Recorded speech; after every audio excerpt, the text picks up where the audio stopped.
काय ग, बाहेर चाललायत का कुठे? हो, आज सोनोग्राफीसाठी बोलवलं डॉक्टरांनी. ॲक्च्युली त्या दिवशी जायचं होतं, पण किरणच्या बाबांचं असं झाल्यामुळे जाता नाही आलं. आजची अपॉइंटमेंट मिळाली आहे. म्हणजे आज आमच्या नातवंडाचं पहिलं दर्शन होणार. आई बाबा तुम्ही पण या ना आमच्यासोबत. आम्हाला आवडेल तुम्ही आलात तर. आई प्लीज या ना. नाही नाही, कसं आहे, आई वडिलांचा पहिला स्पेशल मोमेंट आहे, तो तुम्ही एन्जॉय करा. ठीक आहे, येतो. अगं ग, वाकू नकोस तू. येतो.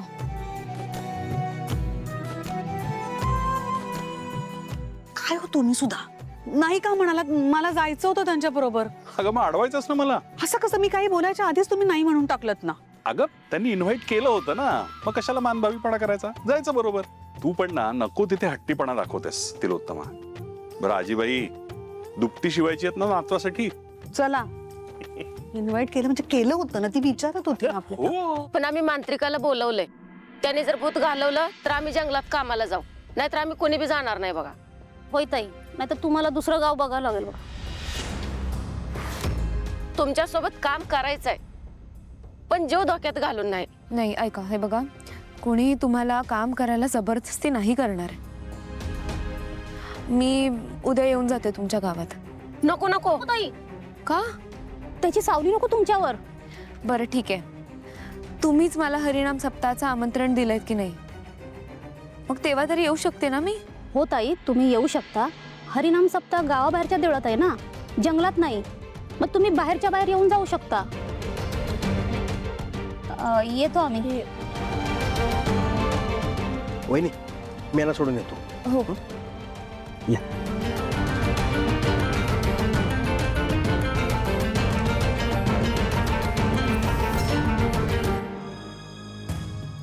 अहो, तुम्ही बबलू दादांना त्या बायकांना इथे घेऊन यायला का सांगितलं?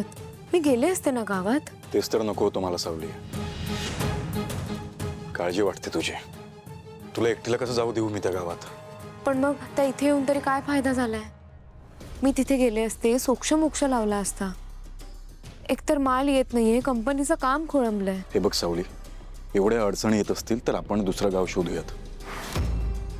मला काम महत्वाचं नाही आहे तुझ्यापेक्षा, तुझा जीव महत्वाचा आहे. अहो ऐका ना, असं लगेच कोणत्याही निष्कर्षावर नको यायला आपण. मी त्या बायकांशी बोलले, त्यांनी जे सांगितलं ना त्यावरून मला काहीतरी गडबड वाटते. म्हणूनच मी म्हणते की मी जाते, मी बघते त्या जंगलात काय सुरू आहे ते. अगं वेडी आहेस का सावली तू? हे बघ, माझा पण या सगळ्या गोष्टींवर विश्वास नाही आहे, पण उगाच विषाची परीक्षा नको. मग काय करायचं? जे पटत नाहीये ते असं सहन करायचं? ही काय भानगड आहे शोधून काढायला हवं ना आपल्याला. हवं तर तुम्ही चला ना आज माझ्यासोबत. आज मीटिंग्स आहेत, आज नाही जमणार. मग ऑफिस नंतर जाऊ. रात्र होईल सावली. होऊ द्यात ना, बोलायचंय की नाही गावकऱ्यांची, प्लीज. बरं ऐका, मी आज ऑफिसला नाही आले तर चालेल का? अमृता वहिनी बाहेर गेल्यात, मला रात्रीचा स्वयंपाक करायचा आहे. ठीक आहे चालेल, तुझं झाल्यावर मला फोन कर, मी न्यायला येईन तुला.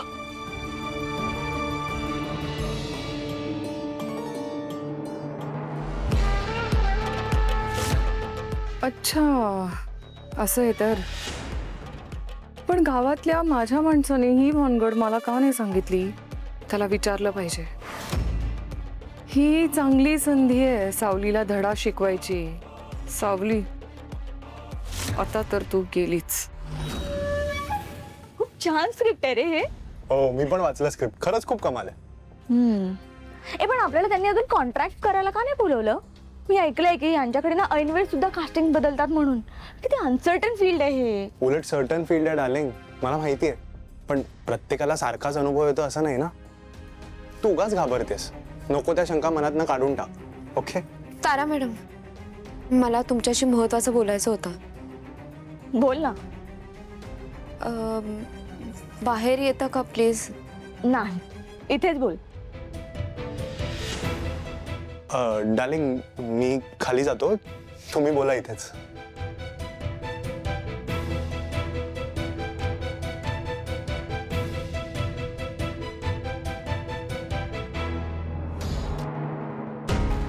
तारा मॅडम, मला भैरवी महिने लवकरात लवकर बोलवलंय.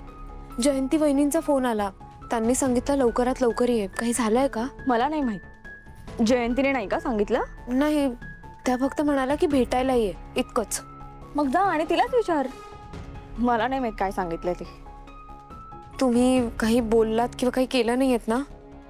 एक्सक्यूज मी, मी काहीही करेन. तू कोण होतेस मला विचारणारी? ठीक आहे, नसेल सांगायचं आहे तर नका सांगू. म्हणजे मी इथे यासाठी आले होते की तुमची काही बाजू असेल तर मी ती भैरवी माईंसमोर मांडली असती. काही गरज नाही. मी माझी बाजू मांडायला आणि ती सांभाळून घ्यायला माझी मी समर्थ आहे. मला तुझ्या वकिलीची गरज नाहीये. ठीक आहे, मी येते.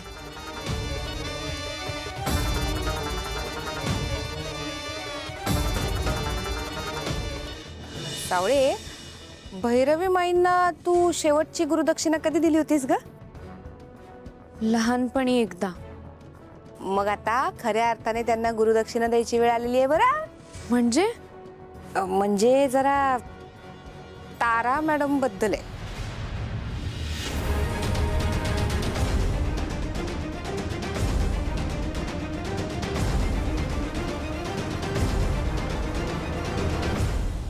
तारा मॅडम ना म्हणे आता गाणं गायचं नाही, म्हणजे त्यांना गाण्यातच इंटरेस्टच उरला नाही असं म्हणत होत्या. अहो मग काय हरकत आहे? त्यांची इच्छा आहे ना, मग आपण नको जबरदस्ती करायला. ती लहान आहे अजून, तिला अक्कल नाहीये. तिला कळत नाहीये की गाणं तिच्या आयुष्यातनं गेलं तर तिची काय अवकात आहे. माई, तारा मॅडम लहान नाही आहेत. त्यांच्यासाठी काय चांगलं हे त्यांना कळतं आणि हा त्यांचा निर्णय आहे ना. त्यामुळे हे सगळं असंच चालू राहायला पाहिजे असा आग्रह का करताय तुम्ही त्यांना? तू मला अक्कल शिकवू नकोस. मला जो शब्द दिलायस ना तू, तो पाळण्यासाठी तुला ताराला गाणं गाण्यासाठी कन्व्हिन्स करावंच लागेल. माई, मी तारा मॅडमचा आवाज बनेन असा शब्द दिला होता. त्यांना गाण्यासाठी तयार करेन असा नाही. सावळे असं काय करते? हा, त्यांना काय म्हणते की स्वतःचा विचार करू नका. तू काय करतेस ग आता? ग किंवा मग भगवंतांचा तरी विचार कर. वहिनी, मी नका टेन्शन घेऊ.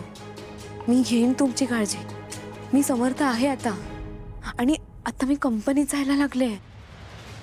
वा, याला म्हणतात काम सरो वैद्य मरो. झाली आता या भैरवी माईची गरज संपली ना. ठीक आहे, संपू दे, पण निदान स्वतःचा तरी विचार कर. जर तुझं हे सत्य तुझ्या घरच्यांना कळलं तर तुझं काय होईल सावली? विचार केलायस? माझं काय व्हायचंय ते होईल. नाहीतरी कधीतरी हे सत्य सगळ्यांना कळणारच आहे. पण हे सत्य सगळ्यांना कळल्यावर तुमचं काय होईल माई? ह्याचा नक्की विचार करा.